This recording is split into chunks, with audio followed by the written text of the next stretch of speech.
Welcome to the Chaplain's Assistant's Motor Pod. I am Gary, sometimes known as G.I. Gary on Pina Comics, sometimes known as IG Gary V on Twitter and Instagram. And I'm your host for today, and welcome back. We are a division of the Pina Comics family. I have two lawyers from Extensive Enterprises working on the exact relationship with the lawyers from Pina Comics. But I was told and informed that I do need to mention that. And that is for you, John.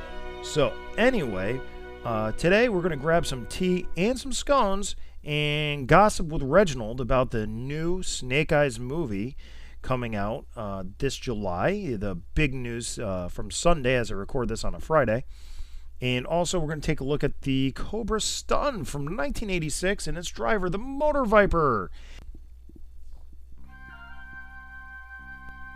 The big news this week is the Snake Eyes, G.I. Joe Origins teaser trailer was released, and it was released to fanboys with mixed reviews.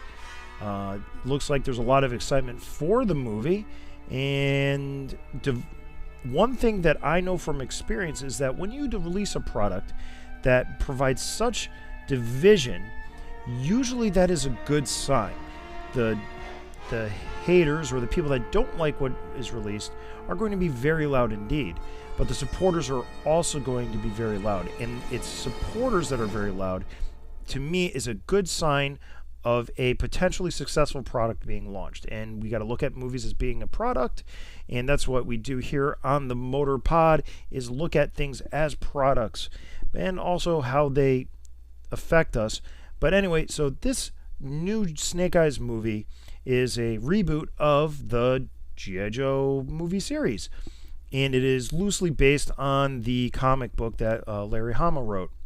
Now, I'm looking forward to it. I do appreciate storytelling, and I do look forward to anything with G.I. Joe. I'm not really that picky.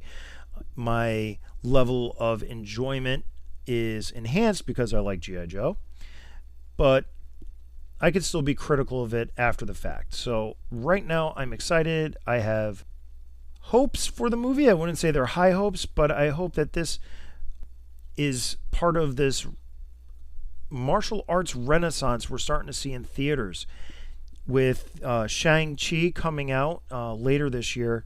And, you know, when you have Cobra Kai on Netflix, and you do have a lot more martial arts on screen. So it makes sense that Snake Eyes is out this year as well. It would have been nice last year, but, COVID. So I'm excited. I think Henry Golding seems to be a nice guy, and he's shown himself to be a good actor.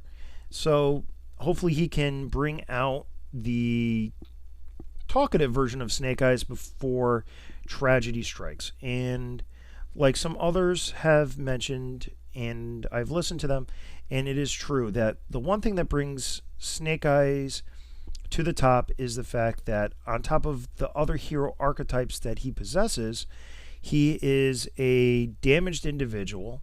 Both tragedy has struck his life in more than just the physical way. He's emotionally damaged. The other thing is and what has been shown in the teaser trailer, that there was a redemption through the Arashikage clan. And and the last thing is the fact that I hope they show in the movie is the fact that Snake Eyes becomes the heir of the Arashikage, not Storm Shadow, the young master. And those are like three key elements of what made Snake Eyes who he is, and how with the tragedy of the Hard Master in the comic book, and hunting down the killer, and the disappearance of Storm Shadow, we know what the comic book version of the story is. Now, I'm not against of a new version of the story happening, because reboots have happened all the time for a long time. There's people being angry at a Asian Snake Eyes is like the opposite of whitewashing, when they take an Asian character or black character or other person of color, and then they cast a white actor in the role. Let's to talk Marvel, Tilda Swinton as the Ancient One in Doctor Strange. That was, a case that many people thought of as whitewashing. Now, the opposite, is somebody saying the opposite is true. We've known Snake Eyes in the comic book as a blonde-haired, blue-eyed guy. And to me, the ethnicity of Snake Eyes isn't important. It's how he is perceived in the Arashikage clan. Is he a gaijin? And the other thing too is, let's remember, America's a melting pot. We all come from all different ethnicities, and it's unfair to say that one ethnicity will be treated differently than another in the respect of the Japanese ninja clan setting. Again, this is all essentially conjecture. The movie has yet to premiere a proper trailer, and I'm looking forward to it. I think it's going to be a great movie. At very worst, it's going to be a fun movie, and I don't mind checking my brain at the door. If you want to tell me your opinion on the Snake Eyes movie, feel free to hit me up on Twitter at IGGaryV, or just send me an email, iggaryv@gmail.com. More than happy to read it and discuss it.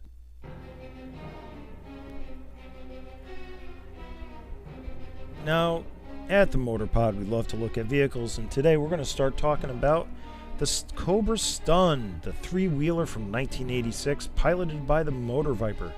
And starting off with, we'll take a look at the Motor Viper. If you have one in hand, or go to 3D Joe's and pick up a look at it, we'll find the Motor Viper dressed in shades of blue with black and silver accents, and he has a big old helmet on.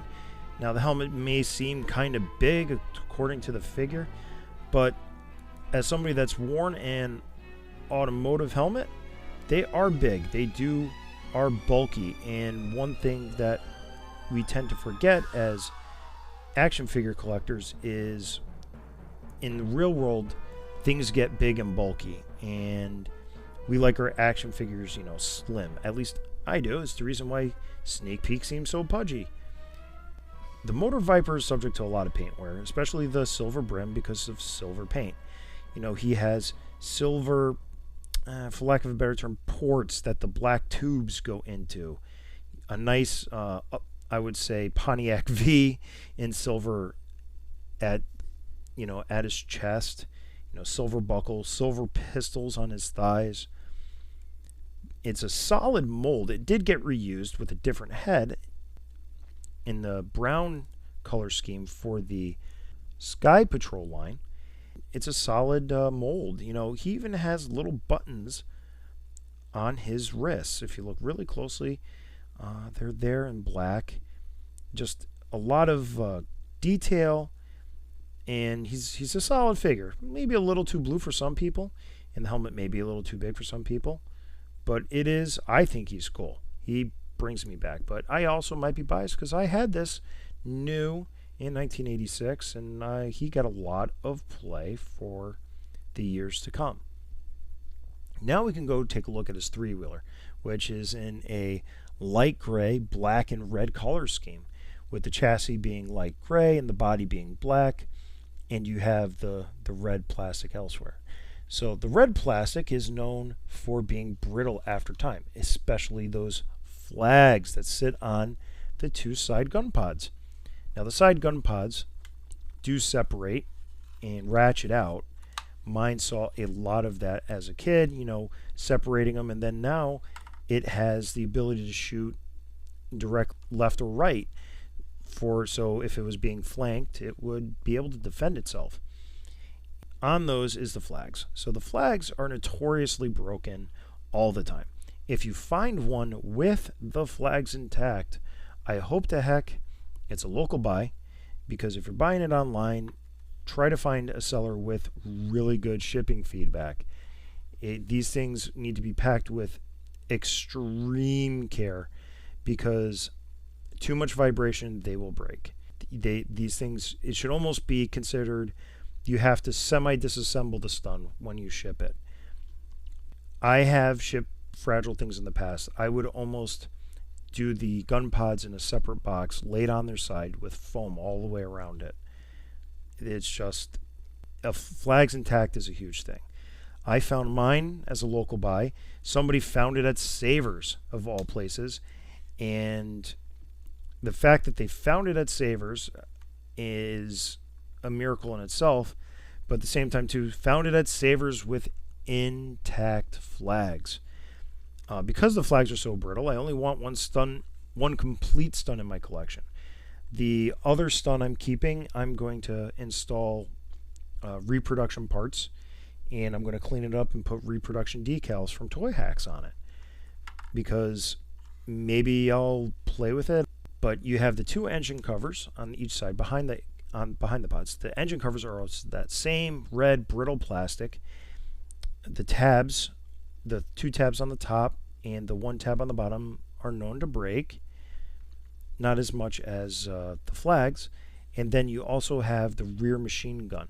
The machine gun, again, is commonly missing only because the tabs that plug it into the hole are routinely broken. And the cool thing about this machine gun on the back is it has a circular drum on it, which reminds me of the 1940s era Tommy gun. So it's that little old school touch on this futuristic, trike. You do have the typical driver sitting in the open canopy look that was really popular during the 1986 era. And while we all know that, oh yeah, of course, that's where you're going to get your fire from, but as a toy perspective, I'll forgive it. Now, the three-wheeler aspect. In the 1980s, if you're alive in the 1980s, then I'll ask you to remember. If you weren't alive in the 1980s, then you'll have to understand that there was something called ATCs, all-terrain cycles. And in the mid-80s, they were known for turning over because the one tire in the front and two tires in the back isn't exactly the most stable platform for an off-road vehicle. And they were known for kicking over to a side, especially in ruts, and throwing the rider, and the rider getting really hurt. And eventually, the United States put a ban on importing more three-wheeler trikes. So whatever was in the country, it was allowed, and whatever, but you couldn't get any. You couldn't buy them anymore. They were banned from sale, and and they were no longer allowed to be imported or sold. So that makes the Stun a marker of the 1980s, a product of the 1980s. Now, the other thing cool about the three wheels on the Stun is you have shields installed over every wheel. Now, the shields are red plastic again, and what's cool is the shields stay stationary with a stationary Cobra logo as the wheels turn. Now, the wheels can be thinking of as treads at this time, but let's just say this is a precursor to the spinners that people put on their cars in the mid-2000s. I found that when the rubber shrinks a bit, or if there's just a little warping from age onto this, the tires will spin, but they'll catch on the shield. So what you end up with is, it doesn't work right. So finding one that all three work really nice is also part of a challenge. I built my complete one from a chassis where all the wheels work good, and then I added my gun pods. It's a reasonably easy vehicle to take apart and put back again. It just requires a lot of finesse and care. Make sure it's at room temperature or a little bit warmer than you would normally like to be, because that makes the plastic a little more pliable. And, it gets put together. There's a lot of great detail on the chassis. Great for customization. Lots of places to put things. Other things to watch out for is sometimes the ratchet action on the gun pods gets a little loose, so it'll rattle a little bit. The pods also sometimes they warp from age, and then your gunner's seat on each side, gets a little floppy. I have one, again, I'm the one of the ones that has a good flag is warped at the top. So if I was to pinch it, it holds it nice and ratchets, but once I let it go, it's a floppy gun like a old Hiss. The Stun is a pretty cool vehicle. It's definitely a product of the 1980s. Having the wheels spin around the stationary shields is I think a thought before its time. And provided you can get one with unbroken flags, that's a solid get. But if you find one that is mostly complete or just broken flags, I think it's worth buying the reproduction flags instead of having to worry about your originals, because they are as fragile as anything else these days. So for me, it's a solid. If I was to rate this on a 0 to 10 scale, I'd give this thing a solid 7. I've had a lot of playtime in my day with it, and I'm happy to have it again in my collection. I have a couple, one as all original, and then like I said, I got the other one that is for display/play. And I can't think of my collection being complete without it. So that wraps up this episode of the Chaplain's Assistant's Motor Pod. And, look forward to talking again next time and seeing what maybe I'm going to put the Stun up against. I do know that it is larger than an Awe Striker, but it's pretty fast. I'd say this would be faster than the Hiss tank. Anyway, I can be reached at iggaryv@gmail.com. You can also find me on Twitter or Instagram at iggaryv, and also on YouTube at iggaryv. You can also sometimes find me with the guys at Pina Comics. And with that, I'm going to have to consult with my lawyers. Well, the one with the scars looking at me kind of funny. He's rubbing his chin, but the other guy's rubbing his chin in the exact opposite fashion. Not sure what's going on there. But anyway, Scones and tea with Reginald are done. And for now, yo Joe.